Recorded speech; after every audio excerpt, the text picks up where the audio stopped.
বিশ্বের বৃহত্তম গণতান্ত্রিক দেশ ভারতের 18তম লোকসভা নির্বাচনে দ্বিতীয় দফার ভোট গ্রহণ শুরু হয়েছে। শুক্রবার স্থানীয় সময় সকাল 7টায় শুরু হয়ে ভোট গ্রহণ চলবে সন্ধ্যা 6টা পর্যন্ত। এদিন দেশটির 13টি রাজ্য ও 88টি লোকসভা আসনে ভোট হচ্ছে। ভারতের নির্বাচন কমিশন বলছে, এদিন সবচেয়ে বেশি দক্ষিণী রাজ্য কেরালার 20টি লোকসভা আসনের সবকটিতেই ভোট নেওয়া হচ্ছে। পাশাপাশি কর্ণাটকের 14, রাজস্থানের 13, উত্তরপ্রদেশ ও মহারাষ্ট্রের 8টি করে এবং বিহার ও আসামের 5টি এবং পশ্চিমবঙ্গের 3টি আসনে ভোট হচ্ছে। এছাড়া উত্তর পূর্বাঞ্চলের ত্রিপুরা এবং কেন্দ্রশাসিত অঞ্চল জম্মু ও কাশ্মীরের 1টি করে লোকসভা আসনেও ভোট নেওয়া হচ্ছে। কেন্দ্রগুলোতে কড়া নিরাপত্তার ব্যবস্থা নেওয়া হয়েছে।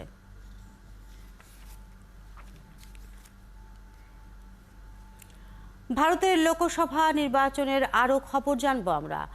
দক্ষিণ দিনাজপুরের বালুরঘাট থেকে এখন আমাদের সাথে যুক্ত হচ্ছেন সহকর্মী সত্যজিৎ চক্রবর্তী।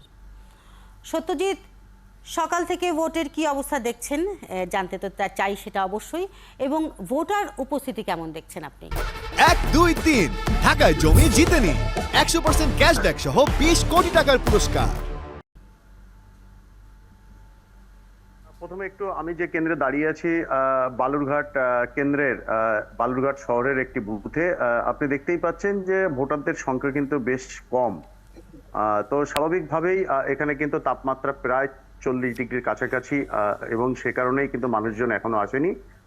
এখানে যারা বিভিন্ন রাজনৈতিক দলের বুথ কর্মী আছেন তাদের কাছে জিজ্ঞাসা করছিলাম কেন কম, এবং যারা বুথে আছেন সরকারি ভোট কর্মী তারাও কিন্তু বলছেন যে সকালবেলার দিকে মহিলারা সাধারণত কিন্তু বাড়ির কাজকর্ম করে থাকেন, তারপর একটা গরমের তো একটা বিষয় আছে। তো স্বাভাবিকভাবেই কিন্তু ভোটারদের উপস্থিতি এই বালুরঘাট কেন্দ্রে কম। এবং শুধু তাই নয়, সকাল থেকে দেখা গেছে পাশের শিলিগুড়ি অর্থাৎ দার্জিলিং কেন্দ্র এবং রায়গঞ্জ সেখানেও কিন্তু ভোটারদের উপস্থিতি বেশ কম। আপনি জানেন দার্জিলিং কিন্তু বেশ শীতল একটা জায়গা, তো সেখানেও কিন্তু দেখা গেছে ভোটারদের উপস্থিতির হার কম। এবং এই যে রায়গঞ্জ, বালুরঘাট এবং দার্জিলিং এই 3 কেন্দ্রে ভোট হচ্ছে, সকাল থেকে কিন্তু এখনো পর্যন্ত কোনো অপ্রীতিকর ঘটনা অর্থাৎ হিংসাত্মক ঘটনা ঘটেনি। যদিও বালুরঘাট কেন্দ্রের গঙ্গারামপুরের একটা বুথে কিন্তু বিজেপির বুথ এজেন্টকে ঢুকতে বাধা দিয়েছে তৃণমূলের বিরুদ্ধে, এমনই অভিযোগ। ইতিমধ্যে নির্বাচন কমিশনে কিন্তু তারা অভিযোগ দায়ের করেছে। পাশাপাশি দেখা গেছে যে সকাল থেকেই কিন্তু প্রার্থীরা তারা বুথে বুথে ঘুরছেন এই 3 কেন্দ্রের, এবং এই 3 কেন্দ্রে কিন্তু গতবার জয়ী হয়েছিল বিজেপি, এবার কিন্তু হাড্ডাহাড্ডি লড়াই। আর কারণটা বলা হচ্ছে যে যেমন বিজেপির তরফ থেকে কিন্তু একটা দাবি করা হচ্ছে 3 আসনেই তারা এবারও জিতবেন, কিন্তু তৃণমূলের তরফে বলছেন হাড্ডাহাড্ডি লড়াই, তারাও জিততে পারেন, এমনটা কিন্তু তাদের দাবি।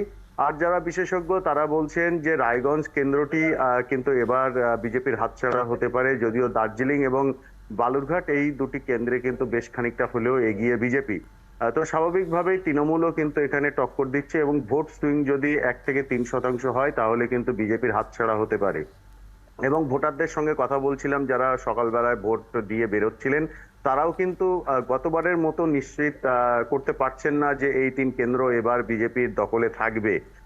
তো স্বাভাবিকভাবেই তৃণমূল এবং বিজেপির যারা বুথ কর্মী আছেন তারাও কিন্তু বলছেন যে লড়াইটা কিন্তু এবার এমনটা হচ্ছে যে সাধারণ মানুষ বেশ গুমোট, অর্থাৎ তারা কিন্তু খোলসা করে তাদের যে মতদান সেই মতদান সম্পর্কে কোনো কিছুই বলছে না, ধারণা পাওয়া যাচ্ছে না। আপনি রয়েছেন সত্যজিৎ সেখানে, আবারও নিশ্চয়ই আরো তথ্য যুক্ত করবেন আমাদেরকে।